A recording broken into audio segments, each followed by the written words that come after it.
Okay, if my screen is visible and I'm audible, please put in a chat box.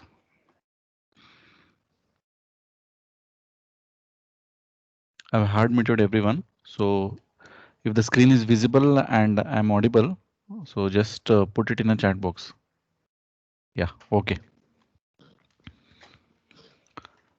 Right. We shall start with our class now.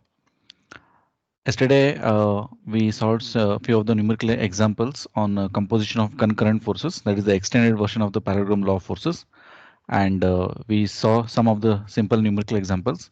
And at the end, I gave you this numerical example for you to just practice from your side. And anyway, I'm going to solve these two examples now here, and you can cross check with your answers. Okay.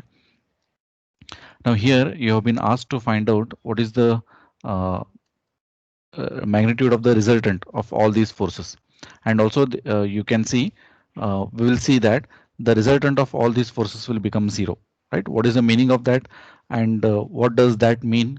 That is resultant of all the forces coming to be zero. What is the meaning of that? All those things we'll see now. Now how many forces are there? Let us count. So F1, F2, F3 and F4, four forces are there. For F2 and for F3, the angle made by them with respect to x axis or y axis is not given. Instead, they have given the slope of that. Let us try to find out the angles first. Then we will move on and try to find out the x and y component of each and every force. First, let me find out what is the angle made by force F1 with respect to x axis. Let me call that angle as say theta. Theta 1 I will call. And this angle I will call it as say theta 2. Now I know the slope. It means that I can easily find the angle. This is 3 and this is 4. I actually want this angle, that is this theta, that is theta 1. So theta 1 can be found as theta 1 equal to tan inverse of 3 by 4. So if I'm not wrong, you'll get the value of theta 1 as 36.86 degrees. Yes, 36.86 degrees. Okay, then so theta 1 in our case will be 36.86 degrees. That is this angle. Now let me try to find out theta 2 also. So this is the line and this is the slope given to you. This is 3 and this is 4. You actually want this angle, that is theta 2. Theta 2 will be equal to tan inverse of 4 by 3. So you'll get theta 2 as 53.13 degree. That is this angle, 53.13 degrees. So you have found theta 1 and theta 2. And now you can proceed further to find the x and y component of each and every force. Let me mark the x component. So the x component of force F2 will be in this direction and the x component of force F1 will be in this direction, because you can see the arrow is towards this. And the x component of force F3 will be 4 kilonewton itself, because it is purely in x axis. And the x component of F4 will also be 6 kilonewton itself, because it is also purely in x axis only. Now let me try to find the x and y component of each and every force. Now that of force F1 will be 8 cos theta 1, that is 8 cos 36.86, and it will be positive because it is in this direction. 8 cos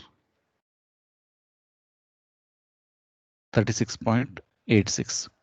Now this one will be 6 cos theta 2, that is 6 cos 53.53, and that will also be plus because it is in the positive direction. 6 cos 53.13. 6 cos 53.13. Now this force F3 will be 4 kilonewton itself, but it is in this direction. So I should write it as minus 4 as per our sign convention. And F4 is also in the negative x axis. So as per our sign convention, we have to write it as minus 6. Now with this you will get the value of fx as 8 cos 36.86 plus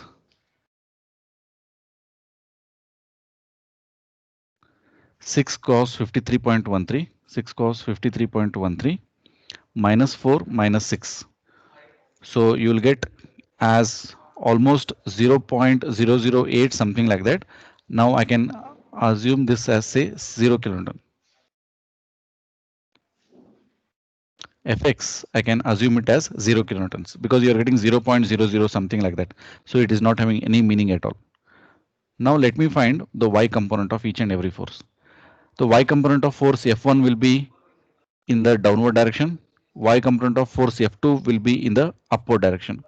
Now you can see that force F3 and F4 are not having any y components because they are purely in x direction. So let me write down that. So for F1, so it is minus 8 cos theta 1. That is minus 8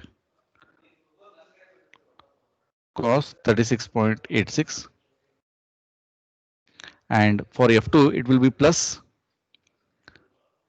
6 cos 53.13. From this, you will get Fy as minus 8 cos 36.86 plus 6 cos 53.13. Okay, I made a mistake here. It is not actually cos, it should be sine. It should be sine.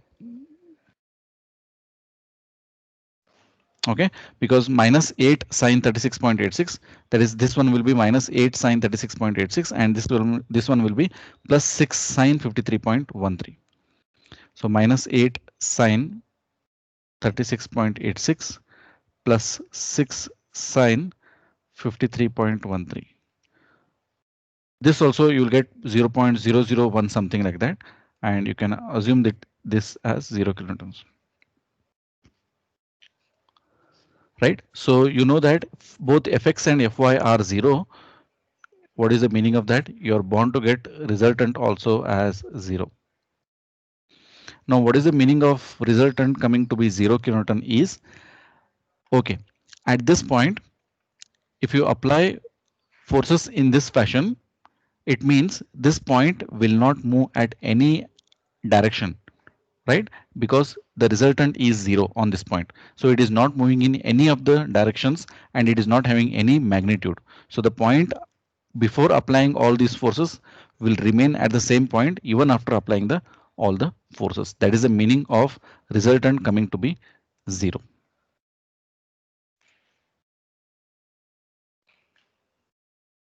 Yes, any doubts are there, students?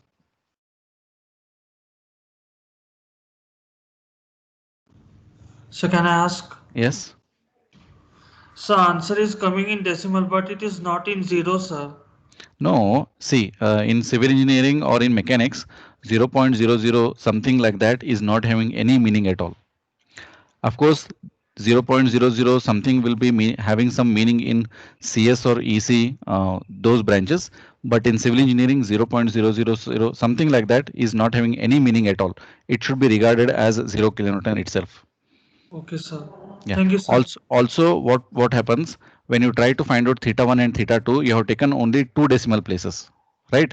Okay, but it is not two decimal places. It will be having some numbers after that also. Okay, So sir. because of that, you are getting exactly not 0, but 0.00 something, but you can consider that as 0 kilonewton itself. You can Okay, sir. consider that as 0 kilonewton itself. Yes, sir. Okay. Yes. Any other doubts are there?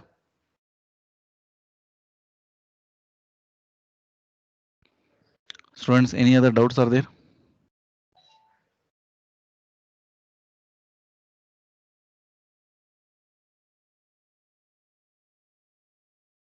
Okay.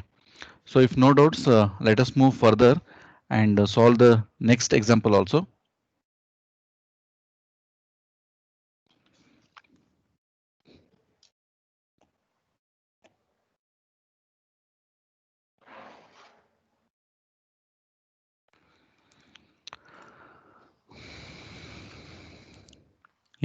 Now, how about this one?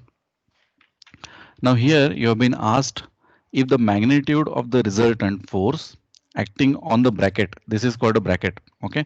So whatever the brown color thing you see, it is called a bracket.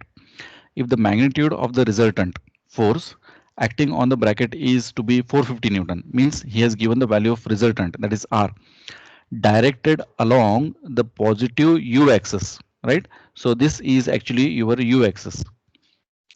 Apart from X and Y axis, you also have one more axis, and this he is saying it as U axis, and it is in the positive U axis. It means the resultant is towards, it is along positive U axis. Determine the magnitude of force F1 and its direction phi, he is asking. Now what is the meaning of this one? It is looks a little bit complicated, but the if you understand, the things are very easy here. What is the meaning of that? The resultant of all these three forces is like this. The resultant of all these three forces is in this direction. Okay, that is along the positive axis, and its value is 450 newtons. Its value is 450 newtons, and the angle made by that resultant with respect to x-axis is 30 degree. He has given already, right? So you need to find what is the value of F1. If the resultant is to be in the positive U axis and its magnitude is 450 Newton and it is at an angle of 30 degree with respect to x axis. So for that to happen, what should be the value of F1? Because F2 and F3 are given to you. And what should be the angle phi also, he has asked. Okay, the things are clear, very easy here. What you have to do next is you have to actually find out the x and y component of each and every force. Let us find out the x and y component of each and every force. Right. First, let me find out the x component of this force F1. What will be the x component of force F1? So I will name it as F1x, and it will be F1 sine phi. Because phi is the angle made by F1 with respect to y-axis. Therefore, the x component of force F1 will be F1 sine phi. Right? Then let us find out the x component of force F2. So the x component of force F2 will be, just a minute, students.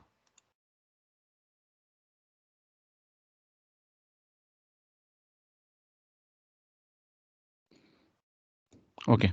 The x component of force F2 will be, you can see here, force F2 is in the positive x-axis itself.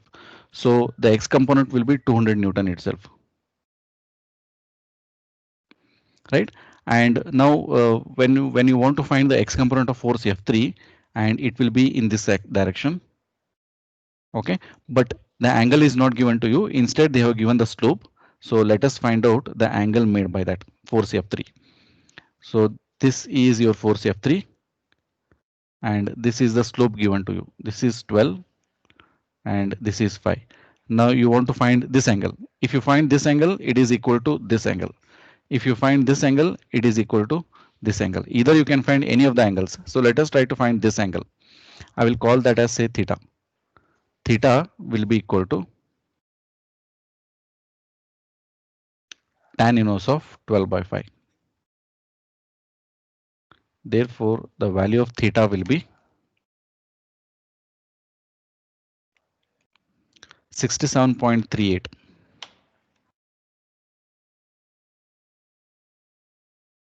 It means this angle is 67.38.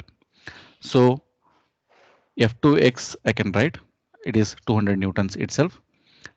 Now I can write F3x, that is the x component of force F3 will be equal to, and it will be positive. This will also be positive, and this is also positive.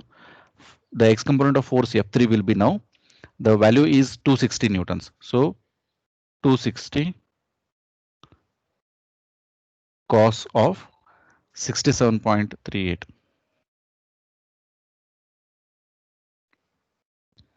and this comes out to be 260 cos 67.38. This comes out to be 100 newtons. So these are the x component of each and every force. Now let us find out the y component of each and every force. Y component. First for F1 it will be plus F1 cos phi. For F2 the y component will be 0 because F2 is purely in x direction itself, and for F3 it will be minus. Why minus? Because the y component for force F3 will be in the downward direction, right? Then for this it will be minus 260 sine of 67.38,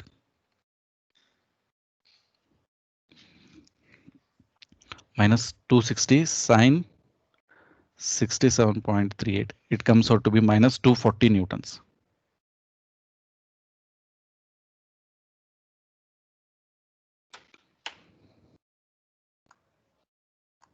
Are you clear, students? Is there any doubt with this?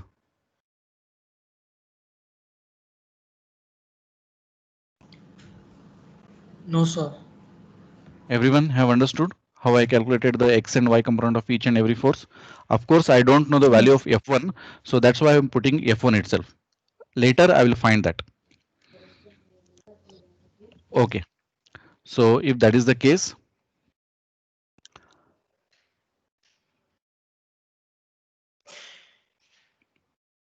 I will move further and I will try to find out what is the net force in x direction. Net force in x direction will be nothing but addition of all the forces in x direction, that is F1 sine phi, F1 sine phi plus 200 plus 100. Let me keep this as say equation 1. Then similarly, I will try to find out what is the net force in y direction. F1 cos phi, and that is 0. I will not consider, and minus 240. And this I will call it as say 2. Now after this, what I will do, I know that the resultant is in this direction and the value of that is 450 newtons, and it is at an angle of 30 degree with respect to x axis. So I can easily find what is the x component of the resultant. So the x component of the resultant will be 450 cos 30. The x component of the resultant will be 450 cos 30, and its value will be plus 389 newtons, plus 389.71 newtons. Now similarly, I can also find the y component of resultant, and that will also be plus 450 sine 30, and that comes out to be 450 sine 30, 225, and that will also be plus 225. Okay, now can I write like this? Rx, that is the uh, x component of resultant. X component of the resultant is equal to the net force in x direction. And can I write like this? The y component of the resultant is equal to the net force in y direction. Is it possible for me to write like this, students? Yes, Yes or sir. no? Yes, If I sir. write like this, is it correct or not? Yes, sir. Yeah. Okay then. Correct. So yeah, now I know what is the value of Rx. I will equate it to the F1, and I also know the value of Ry, and I will equate it in equation 2. So let us do that and check what will happen. So Rx is 389.71 equal to F1 sine phi plus 200 plus 100 will be 300, and Ry is plus 225 equal to F1 cos phi minus 240. F1 cos phi minus 240. Now I will just rewrite this as f1 sine phi 389 minus 300. It comes out to be 89.71. And this, if I rewrite f1 cos phi is equal to 225 minus 240. It comes out to be 225 minus 240. It comes out to be minus 15. Now, what can I do with these things, students? Let me call this as say equation A, and I will call this as say equation B. What can I do with these two? How can I proceed? Divide 1 by Sir, 2. divide A by B. Divide. Equation A by B. Okay. So what will happen with that? Tan pi is equals to 1 value is cancelled. Hmm? Okay. Sir, Yes. excuse me, sir. Yes. Sir, that F1 cos phi will come 465 newtons. F1 cos phi. Sir, it will become addition, no? Minus this Yeah, side. yeah. Correct. It is. Yes. So it comes out to be 225 plus 240. 225 plus 240. It comes out to be 465. Yes, you're correct. Okay. So now I can divide equation A divided by equation B.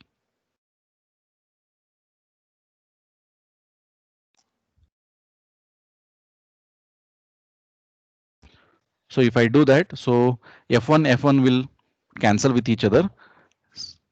I will get tan phi equal to, what will be the value of that?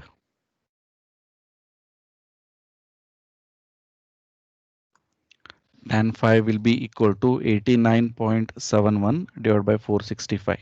It comes out to be 0.19. This will yield me to the value of phi as 10.91 degrees. All are getting the same answers? Sir, I got 49.09. 49.09. No, Yes, sir. where you have made a mistake, you can cross check. Yes, sir. Sir, I Did you, subtracted that 10.91 from 10.91 plus 30 degree. I minused in 90 degrees, sir. where, in which equation? Sir, I did like this means I took directly tan inverse of 89.71 by 465. I got 10.91 only, sir. Then what I did is Okay. I subtracted, I added the 10.91 and 30 degree. Then I subtracted it from 90. Okay, that is okay. No issues with that. But what is the value of phi? You got 10.91. If you Yes, have got sir. to 10.91, it is correct. Then what Yes, you sir. have to do after you get 10.91, you have to substitute the value of phi either in equation 1 or in equation 2. Or else what you can do, you can substitute in equation A or equation B, right? So you can substitute the value of 10.91 either in equation A or equation B. So what you will get with that? So let me substitute the value of phi in equation A. So sine F1 sine of 10.91 equal to 89.71. So the only unknown is F1. So from this you can get the value of F1 as 89.71 divided by sine of 10.91. You'll get the value of F1 as 473.98 newtons.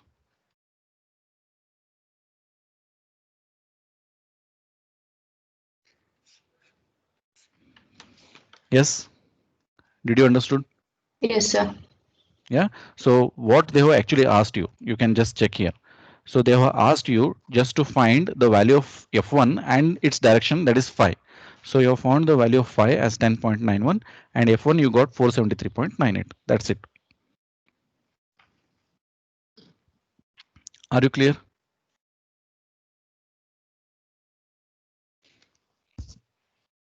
Any doubts are there, students, here?